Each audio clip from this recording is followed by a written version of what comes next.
राधे राधे दोस्तों। सब प्रकार के दुखों का नाश करने वाले श्री गणेश जी महाराज और ज्ञान की माता सरस्वती माता के शीश चरणों में प्रणाम करते हुए मैं आपको कार्तिक मास का दूसरा अध्याय सुनाने जा रही हूँ।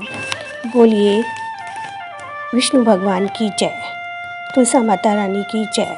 ब्रह्मा जी कहते हैं कि नारद तुलसी की मंजरी सहित भगवान शालिग्राम का जो एक बूंद चरणामृत का पान करता है वह ब्रह्म हत्या आदि बड़े बड़े पापों से मुक्त होकर वैकुंठ को प्राप्त हो जाता है। जो भगवान शालिग्राम की मूर्ति के आगे अपने पितरों का श्राद्ध करता है उसके पितरों को वैकुंठ की प्राप्ति होती है। जो भगवान शालिग्राम की मूर्ति का दान करता है उसको समस्त पृथ्वी के दान के फल मिलता है, परंतु शालिग्राम की मूर्ति बेचनी नहीं चाहिए। विष्णु का पूजन शंख के जल से और शिव का बेलपत्रों से, सूर्य का तुलसी से और गणेश जी का धतूरे के पुष्पों से तथा विष्णु का केतकी के फूलों से, शिव का कनेर कमल को छोड़कर किसी भी लाल पुष्प के पूजन से नहीं करना चाहिए। जो श्री विष्णु का पूजन कमल के पुष्पों, लक्ष्मी जी का मालती और चंपा के पुष्पों से करता है वह भगवान के परम पद को प्राप्त हो जाता है। और जो भगवान की अति प्रिय तुलसी से पूजा करता है उसकी महिमा कोई भी नहीं कह सकता है। वह कभी माता के गर्भ में नहीं आता। तुलसी माला धारण किए मंजरी युक्त जिसकी मृत्यु हो जाए वह सीधा बिना किसी बाधा के वैकुंठ धाम को जाता है। तुलसी की छाया में पितरों का श्राद्ध करने से पितरों की अक्षय तृप्ति होती है। तुलसी का सींचन गंगा, जमुना तथा नर्मदा के स्नान के तुल्य होता है। तुलसी का वृक्ष लगाने, सींचने और स्पर्श करने से मनुष्य की काया, वाचा और मनसा तीनों प्रकार के पाप नाश हो जाते हैं। जो मनुष्य आंवले के पत्ते और फूलों से भगवान का पूजन करता है तथा आंवले के वृक्ष के नीचे बैठकर भगवान का पूजन करता है उसको सोने के फल और पुष्पों के फल की प्राप्ति होती है। जो मनुष्य द्वादशी को तुलसी तथा आंवले के पत्ते को तोड़ता है वह घोर नरक का पापी होता है। जो मनुष्य कार्तिक मास में आंवले के फल, तुलसी और गोपी चंदन की माला धारण करता है वह जीवन मुक्त हो जाता है।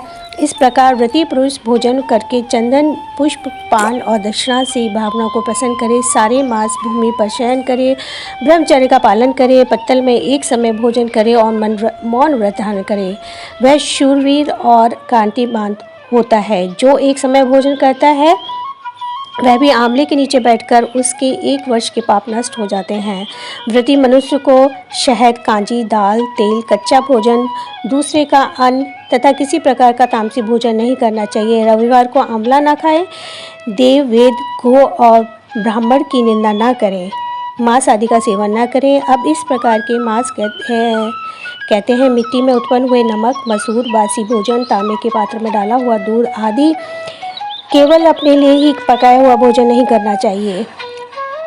मलेच्छ, पतित, पाखंडी आदि से वार्तालाप नहीं करना चाहिए। इन तिथियों में एक चीज़ों का भोजन नहीं करना चाहिए। एकम को पेठा, दूज को बैंगन, तीज को पृथ्वी का फूल, चौथ को मूली, पंचमी को बेलफल, छठ को कालिंदा, सप्तमी को आंवला, अष्टमी को नारियल, नवमी को जंगली घिया, दशमी को परमल, एकादशी को बेर, द्वादशी को मयूर, त्रयोदशी को पान, चतुर्थी को और अमावस्या को, पूर्णमासी को नारी को साग नहीं खाना चाहिए। इति दूसरा अध्याय समाप्त। बोलो विष्णु भगवान की जय। तृतीय अध्याय। इतनी कथा सुनकर श्री नारद जी से पूछने लगे कि हे ब्राह्मण, आप मुझे उत्तम देवता का पूजन बताइए। तब ब्रह्मा जी कहने लगे कि पुत्र गण की नदी के उत्तर की ओर गिरिजा के दक्षिण में 40 कोस की पृथ्वी महाक्षेत्र कहलाती है। वहाँ पर श्री शालिग्राम तथा गौमती चक्र होते हैं जिनका चरणामृत लेने से मनुष्य मुक्ति को प्राप्त हो जाता है। जिस गौमती में एक चक्र हो उसको सुदर्शन, जिसमें 2 चक्र हो नारायण, जिसमें 3 चक्र हो उसको अच्युत, 4 वाले को जनार्दन, 5 वाले को वासुदेव, 6 वाले को प्रद्युम्न, 7 वाले को संकर्षण, 8 वाले को नलकबूर, 9 वाले को नवव्यूह और 10 वाले को दशावतार कहते हैं, जिनके दर्शन मात्र से मनुष्य मुक्त हो जाता है। जो मनुष्य भगवान का पूजन करता है वह अश्वमेव जीवन मुक्त हो जाता है और जो भगवान की वीणा, बंसी और गान सुनाता है वह भगवान को ही प्राप्त होता जाता है। जो भगवान के आगे मृदंग बजाता है भगवान को अत्यंत प्रिय होता है। जो भगवान के आगे धूप जलाता है वह कभी नरक का गामी नहीं होता है। पूजन जो श्रद्धा से किया जाता है वह पूर्ण होता है। बोलो विष्णु भगवान की जय। थी तृतीय अध्याय संपूर्ण। अब मैं आपको गणेश जी की कथा सुनाने जा रही हूँ। बोलिए विनायक जी महाराज की जय। एक मेढक था, एक मेढकी थी। मेढकी रोज विनायक जी की कहानी कहती थी। एक दिन मेढक बोला कि तू पराये पुरुष का नाम लेती है, अगर तू अब दोबारा नाम लेगी तो मैं तेरा सर फोड़ दूंगा। राजा की दासी आई, उसने मेढक मेढी को पतीले में डालकर अंगीठी पर चढ़ा दिया। तब दोनों सीखने लगे। तो मेढक मेढकी से बोला, बहुत कष्ट हो रहा है, तू अपने विनायक जी को याद कर, नहीं तो हम दोनों मर जाएंगे। तब मेढकी ने 7 बार विनायक जी कहा। तब 2 सांड लड़ते हुए आए और पतीले को गिराया।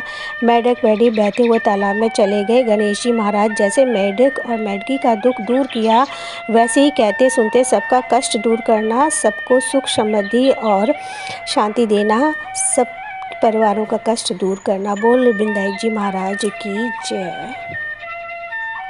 तुलसा महारानी नमो नमो, हर की पटरानी नमो नमो। कौन से महीने में बीज बोया तो कौन महीने में हुई हरियाली नमो नमो। सावन में तेरा बीज बोया, भादो मास हुई हरियाली नमो नमो। तुलसी महारानी नमो नमो। ओजस कार्तिक में हुई तेरे पूजा तो मारक शीस हुई पटरानी नमो नमो। तुलसी महारानी नमो नमो। के तब किया बाई तुलसा शालिग्राम हुई पटरानी नमो नमो। 12 साल जीजी कार्तिक नई शालिग्राम हुई पटरानी नमो नमो। 56 भोग हरि धरे आगे, बिन तुलसा हरि एक न मानी नमो नमो। तुलसी महारानी नमो नमो। सावरी सखी मैया तेरो जस गावे, वेद पुराण बखानी नमो नमो। तुलसी महारानी नमो नमो। काय को दिवला काय की बाती, तो क्या घी रात भले दिन राती नमो नमो। तुलसी महारानी नमो नमो। मिट्टी का दिवला निर्मल सी बाती, सुरन सी रुई जले दिन राती नमो नमो। तुलसी महारानी नमो नमो। जो कोई तुलसा जी का हरि जस गावे, बस बैकुंठ परम पद पावे। तुलसी महारानी नमो नमो, हरि की पटरानी नमो नमो। तुलसा महारानी की जय। विष्णु भगवान की जय। शालिग्राम भगवान की जय।